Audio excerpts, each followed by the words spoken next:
ketchup. I should go in there and ask how long you should cook a chicken for. I said maybe they cook them differently in India. Cook it for That's why they're all thin, because they're sick all the time. They were beyond thinking what other people outside were thinking about. They weren't thinking about that anymore. And their dislike for this one person just kind of took over. Complaints started sort of coming in. It coincided with a visit that Gordon Brown was making to India when he was Chancellor of the Exchequer. I understand that in the United Kingdom there have been already 10,000 complaints from viewers who want to be a nation of fairness and tolerance. Anything that detracts from that, I condemn. Okay. Once he waded into this debate, it suddenly took on this other life. And now the British police are investigating threats to the housemates of the reality show. The global news impact of this Big Brother seemed almost surreal. But the dynamics in the house had exposed class, culture and race issues and our sometimes unsavoury responses to them. Our view of it at the very outset was this is all to do with insecurity and where you are in the celebrity pecking order and class to some degree. Kate Moss invited me back to her house for a party. That's my claim to fame. Not Shilpa Darupa.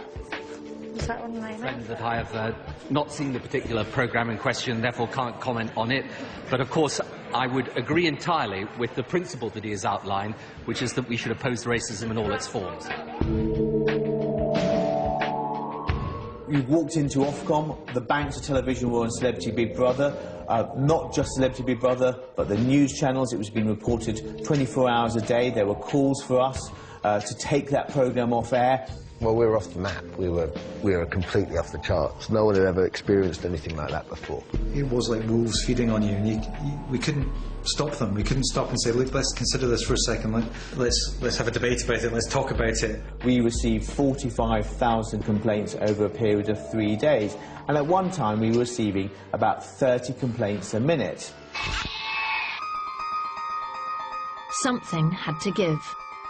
We had to get the girls out, one by one. We weren't allowed to have an audience at the eviction, so she came out the Big Brother house to silence.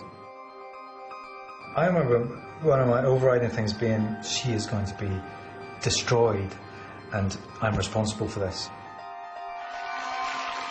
The usually upbeat post-eviction interviews were raw and direct. Questioning whether the Indians were thin because they didn't cook their food properly. Did I say that? Yes, you did. Did I? You said that there, and that's... Do you know what? I didn't even remember saying that. But you did. As a show, we turned into, like, Newsnight for a week. It was just extraordinary. Why were you so horrible to her? Because you were just, I mean, the three of you as well just sort of ganged up on it. And it was just so uncomfortable to watch. Like, I didn't think I was being a bully until I watched it. Did you never think to yourself, did you never stop and put your foot on the ball and just go, oh, God, I am being a bit harsh on this one? I had to ask these questions. You know, her behaviour was awful. So I had to hold her to account for this. Have you thought seriously about maybe I'll just retire from public life and... I haven't thought about none of it. I haven't thought about what I'm going to do, what I'm not going to do. I just want to get it clear to everybody out there that I'm not a racist, but yes. And, you know, and I pillared the girl. I felt dreadful for it. I mean, I had to have a double brandy to just relax myself. It was a horrible, horrible afternoon. It was just the good old modern politics of Britain, full of sensation, tabloid campaigns, something must be done, politicians who never watched it having opinions on it, regulators who didn't want to lose the PR battle, harassed broadcasting executives who looked as they were slightly on the run. Just another day in Britain, in the exciting modern media world we live in. Channel 4 issued an apology, and media attention shifted elsewhere. But the effects of this painful affair on Big Brother were long-term. After that whole sort of furore, we are required now to absolutely intervene when anything, when there's either a sort of hint of bullying or certainly racism. The rules of the game get harder and harder and harder to abide by for the producers and the housemates, but the viewer still expects to be entertained in exactly the same way. Series 8 and 9 followed, and then in 2009, Big Brother approached its 10th anniversary series. Then came the news. I found out that Big Brother had been axed when Phil Jones took me into what we call our crisis room and told me that the latest crisis was that Big Brother was not going to be happening anymore. Big Brother will disappear from Channel 4 next year after 11 series. In the summer of 2009, I think we had taken the view that it was time to do something new and different at the channel. That, in the end, is what Channel 4 should always do. It should always be searching out the new and the next new thing.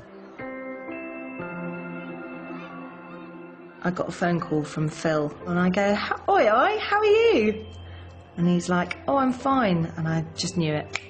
Immediately, his tone of voice, I just knew.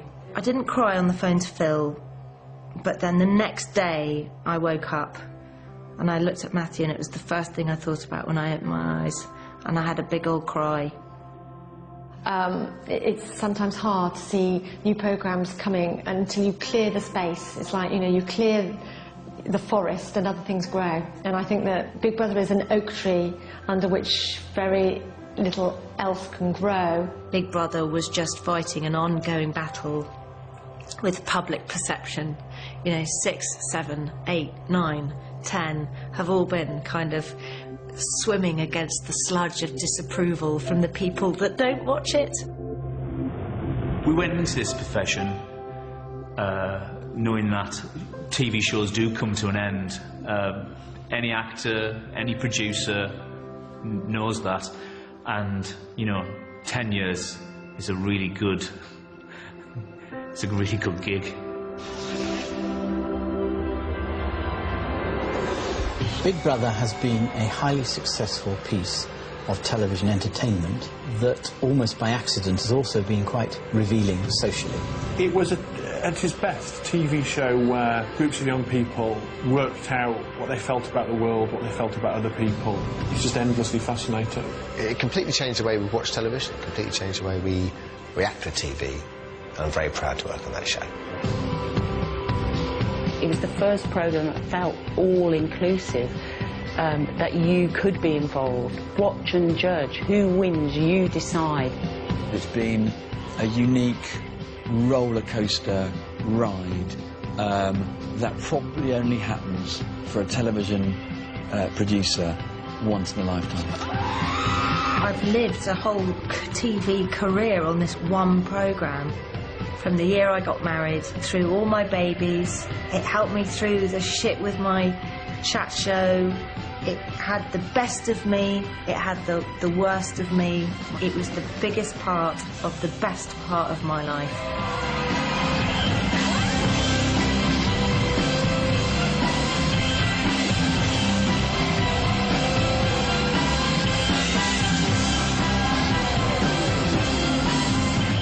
People sitting on a sofa, watching people sitting on a sofa.